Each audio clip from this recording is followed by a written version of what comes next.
nice to see you. Thank you, both of you, so much for doing this today. Well, thank you for your patience in getting us in here. No worries.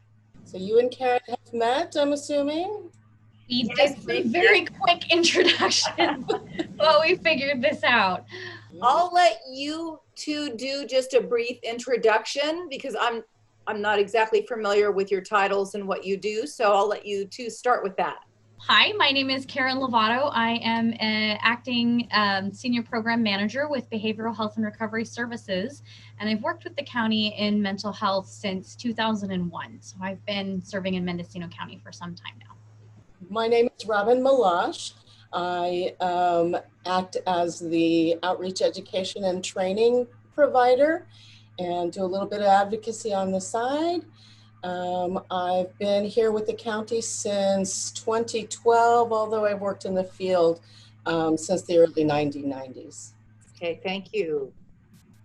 So I understand, to start, I understand that our local statistics around suicide rate have really skyrocketed.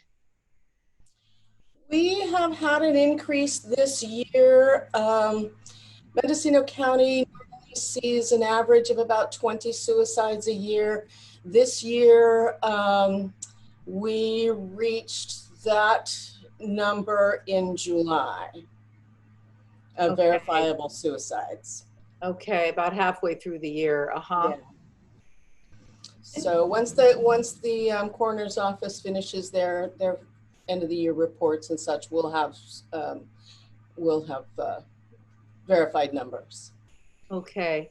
And one of the things that we really did want to just point out is that death by suicide is pretty much pervasive throughout society. There is no group, whether an ethnic group, an age category group, socioeconomic, spiritual belief, or other type of group that's exempt from experiencing risk of suicide. Worldwide, there's a death by suicide roughly every 40 seconds. Nationally, roughly every 11 minutes. And in general, Mendocino County as a rural county tends to be higher than the national average. The national rate of suicides determined by death by suicide per every 100,000 population. So for Mendocino County having less than 100,000 population, ours is scaled a bit. And like Robin said, tends to be in around 20 in the 20s, which is fairly comparable to superior rural counties, but is considerably higher than the national rate of about 14 deaths per 100,000 people. And so for us, already high relative to the national rate, we are even higher this year, which is concerning. Mm-hmm. Absolutely, and understandable given all the stresses. Yeah, this has been a particularly difficult year for people, and isolation and loneliness, anxiety really push those numbers into a higher range. So we're not totally surprised by the increased numbers, but it's quite disturbing. Indeed, it really is. Really is. There seems to be so much stigma around reaching out and asking for help. So say I know someone in my life, and I'm worried about them. And can you just talk about sort of that stigma and how to start the conversation? One of the things that we recognize is that it's a myth, and we've all learned it. If you talk about suicide, it'll plant the seed in someone's head. Okay. We need to understand that is totally a myth. That is not how it happens. In trainings, I highly recommend that people approach the subject, obviously, with care and loving, but also very directly. Okay. It's really hard for some people to even say the word suicide. So I really encourage people to use it. We give it a lot of power when we won't use that word. And by using the word in a simple conversation, we open the doors for people who are silently thinking about suicide. And it helps people recognize that if you're aware enough to ask the question, you're probably a safe person to talk about it. Right. I know what you mean. Yeah. And that's definitely one of the pieces that we really like to emphasize, is that it is important for somebody who is contemplating suicide, feeling suicidal, having thoughts of suicide, to have someone to talk to. And there is almost always signs that someone is feeling that way. And so for just general community awareness, addressing your own stigma and your own fear that you may have about talking about suicide is really critical to being able to be that person that someone might be able to open up to. So it's really important, again, as Robin mentioned, to remember that asking the question doesn't plant the seed. Generally, if you're asking the question, you're already seeing those warning signs, whether you realized it or not.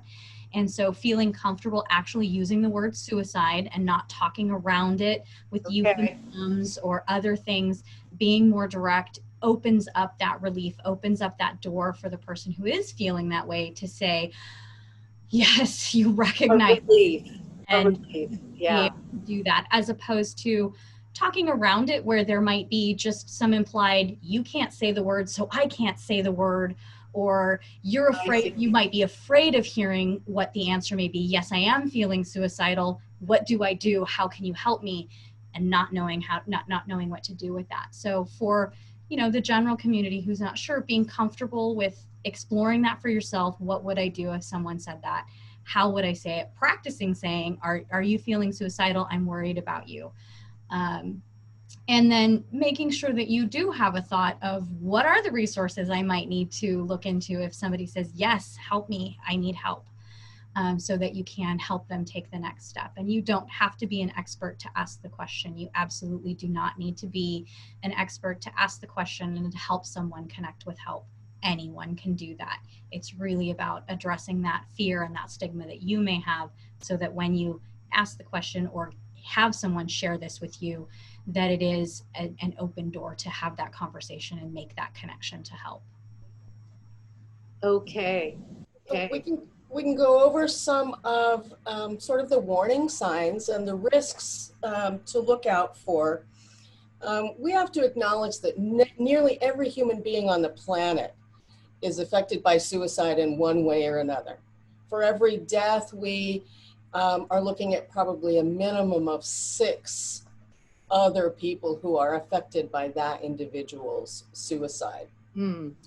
So having experienced the loss of a loved one through suicide is a really big factor. If that individual has already lost somebody, it's going to open that gate a little bit further. Suffering from severe depression, substance abuse. In almost every suicide attempt, we find that there is some use of drugs or alcohol in the process. Individuals who've made a prior attempt at suicide are also still more likely. Things like family abuse, physical, sexual, or emotional. One of the things about being in a rural county as well is that most of us that live rurally also have firearms in the home. So we have a higher rate of individuals with firearms.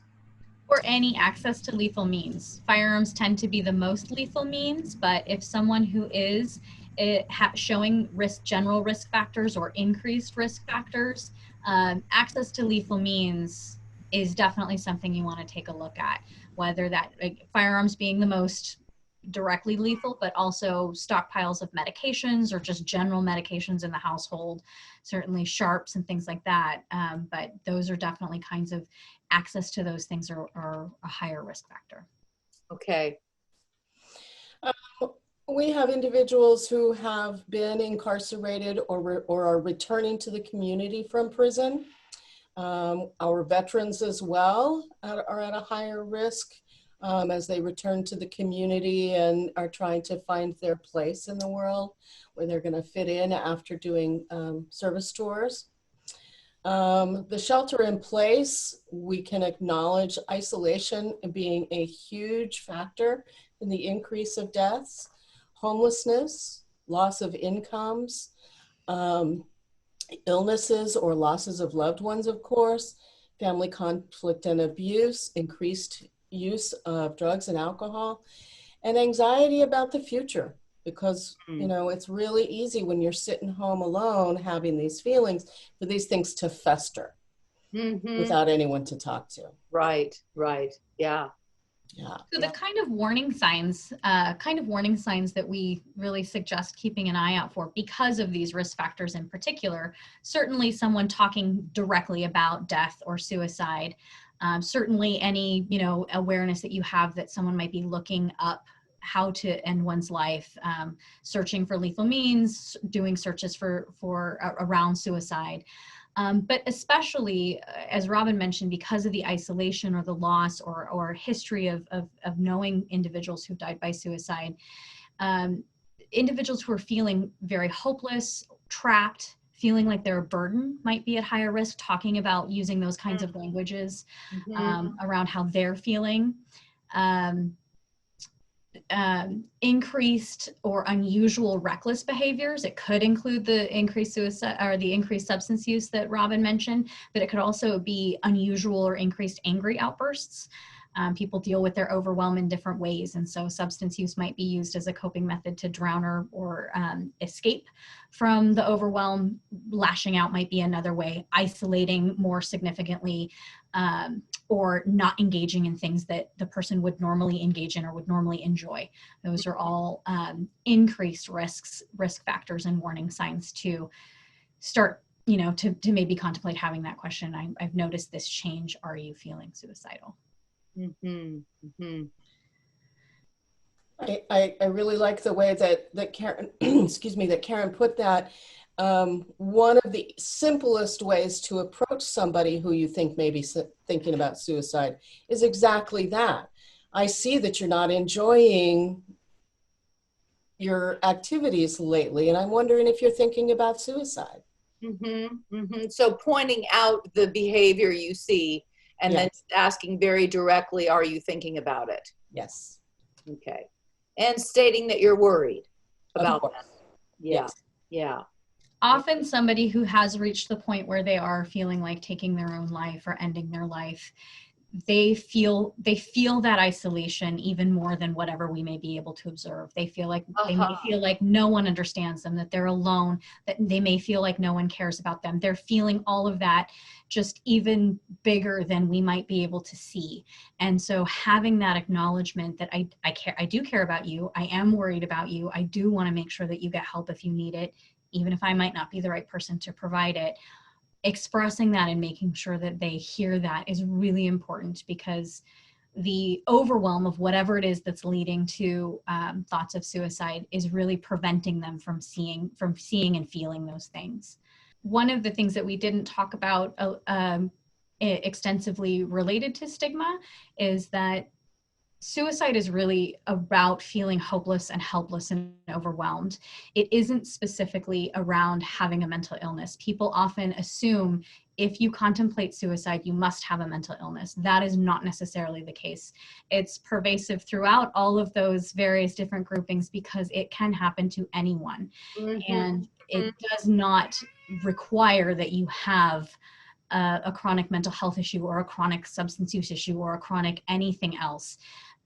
Circumstances in your life, whatever they may be, if they become overwhelming to the extent that an individual does feel hopeless, helpless, isolated, can't see that way out, does feel so disconnected, and whatever those other things might be, a burden, trapped, unloved, they may consider that as an option. And the risk factors we mentioned of the more, you know, the impulsivity increased by substance use, or, you know, just general feeling of disconnect, or if there's additional losses, additional exposure to folks who have died by suicide, that is going to make that even more feel like it might be an option. And we want to help to connect and build those bridges back again, recognize that folks do care about the individual, that they are cared about, that there is help, that whatever the overwhelm that they're feeling can be overcome, and resources are available. Yes. Could you talk a little bit more about that, the resources? Yes. I'm sorry, go ahead, Karen. I was just going to say, absolutely. There are a number of different resources available. There are different types of resources that are more focused to specific individual populations that may be able to address more commonly felt, shared life experiences. In general, we have, in Mendocino County, we have the local crisis line, which is facilitated by Redwood Community Crisis Center through Behavioral Health and Recovery Services. And that crisis line is 1-855-838-0404 is the hotline. We also have regional hotlines. We have hotlines that are specific for LGBTQ youth. Youth in general, the Youth America hotline. There's a Veterans Crisis line.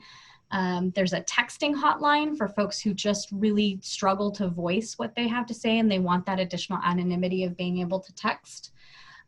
Mendocino County at Behavioral Health, we've created a warm line for folks who maybe aren't at the point of feeling suicidal, but they are feeling overwhelmed and they need to talk through it with someone, and they either don't have someone they can in their direct lives, or maybe they don't feel comfortable yet and they want sort of a neutral professional party to talk to. We have created a warm line, and that 800 line is 1-833-955-2510.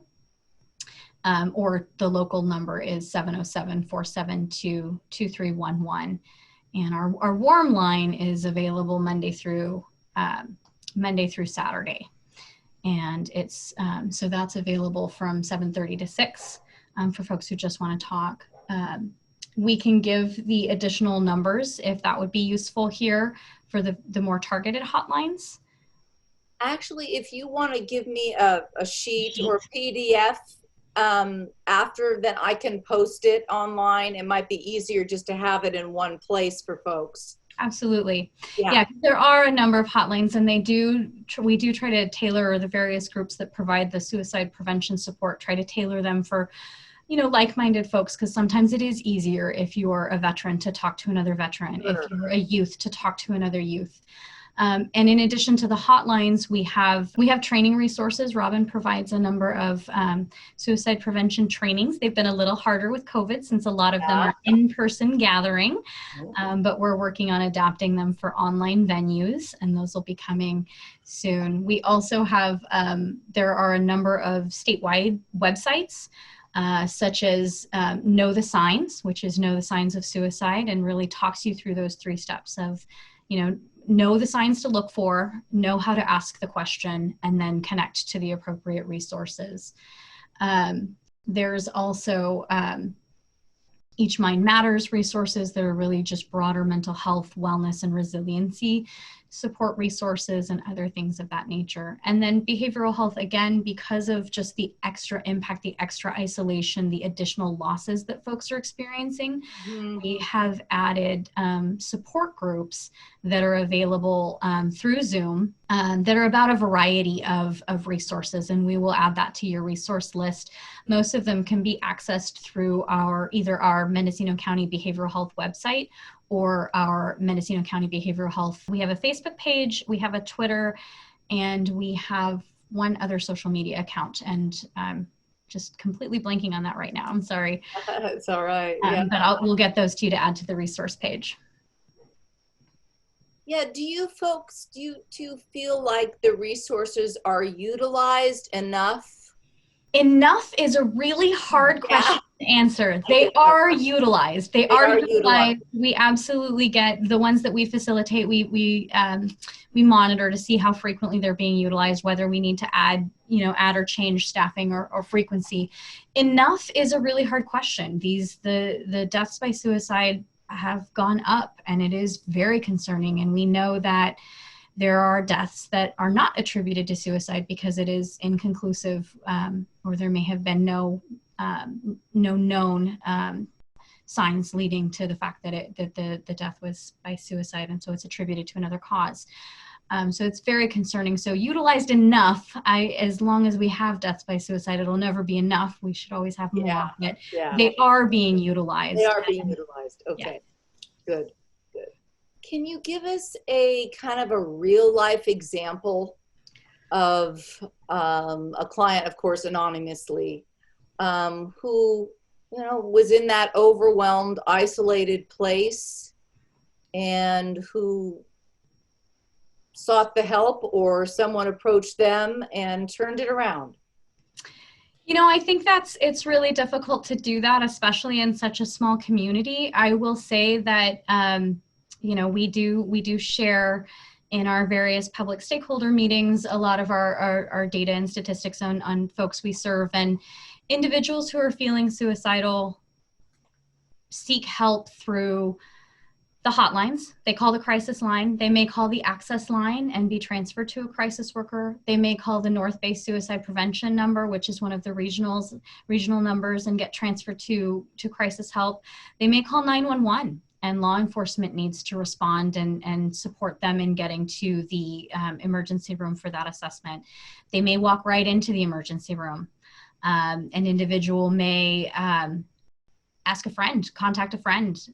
They may make an attempt, and we don't learn that they need help until an attempt has been made, and then intervention happens, whether it's through law enforcement, family, or through medical means, and they get connected that way. So there's just so many ways that somebody can be connected to help. Our hope is obviously that the sooner the better, because the sooner we recognize that someone is in that kind of unbearable pain and can help them access the resources to overcome and manage that pain, the less likely they are to die by suicide.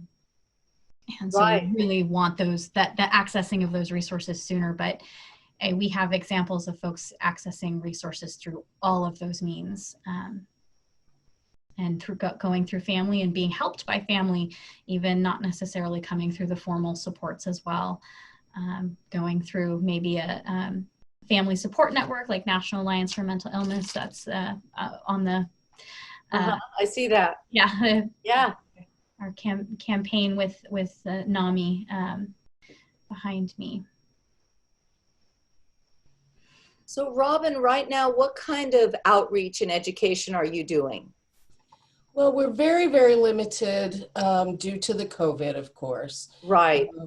Most of the trainings, or what I feel is the best training, is completely face-to-face. They're not, the organizers are not wanting people to get used to doing it on Zoom, because there's somebody in the group that's in the training that may actually need more support than can be offered through Zoom. Currently we're putting together a schedule for a training called QPR. It's Question, Persuade, and Refer. And it's about an hour and a half long. And my schedule hasn't been approved by Karen yet, but I hope to be doing one towards the end of the month in January and February. And then we'll see if we're going to do it every month or not. And that will be a Zoom training? Yes, Zoom-based. That'll be a Zoom training. And what sort of person would be a good candidate for taking that? Really, anybody at all. Okay.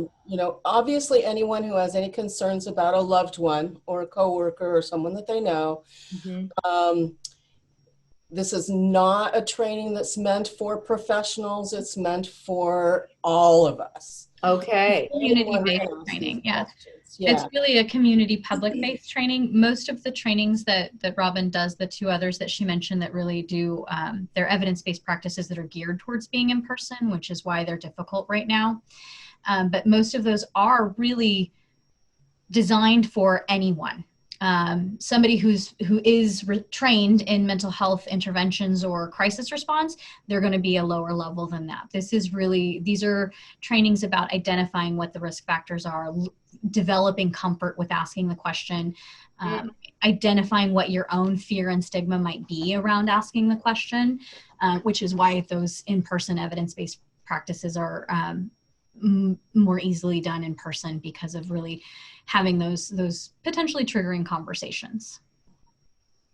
Okay, can you tell me that acronym again, QPR? Yes, question, persuade, refer. So how to notice the warning signs, how to ask the question, how to support and empower the individual to make some decisions about who to call and where to go, and then making a useful referral to help them get the longer term care. That's important, right? Not to leave them hanging there, just hand them a number or something. Yeah. Right. Yeah. The importance of really engaging that you are cared about, there is help out there, and then to the extent possible following it through so the person doesn't feel left alone yet again, and making sure that that safety connection is made. Yeah, so what else do you girls want to bring out? What do you think is important? Or I guess if you had a billboard, if each of you had a billboard, what is the message that you would want to really convey? I mean, I love the suicide is preventable. That is beautiful. But is there anything in particular that you two individually would want to say?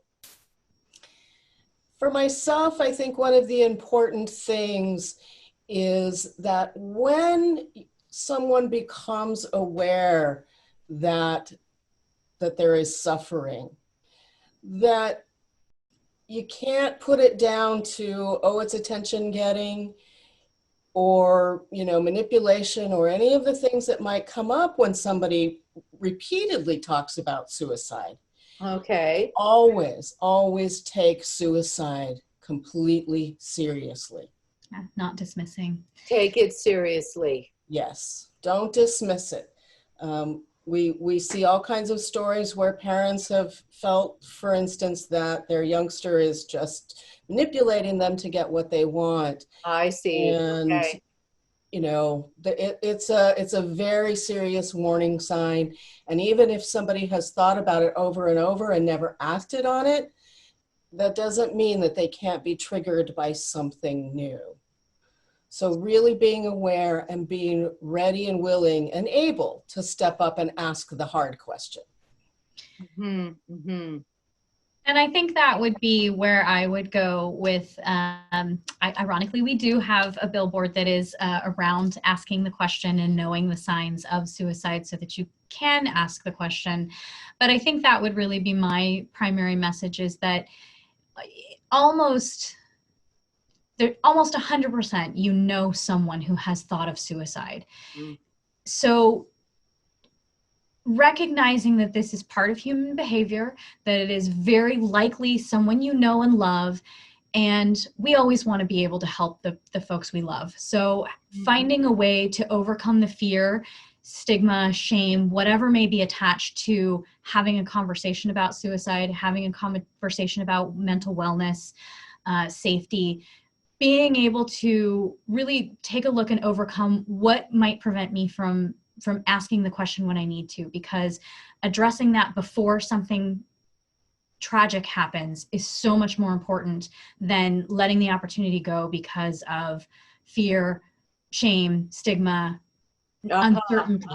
If you can just really address that so that you can help your loved one, if it comes to the fact where you do recognize a sign, where you are concerned about someone, so much better to really address that and overcome the stigma, and just letting someone you love know that you care about them and want them to get help is never going to be the wrong thing to do.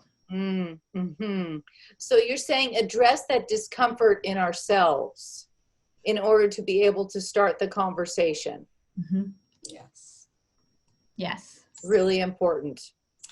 And I think the other really important thing that I would like to say is that if someone has already ingested pills or poison, or there's any kind of a firearm or a weapon involved, that's a 911 call. Okay.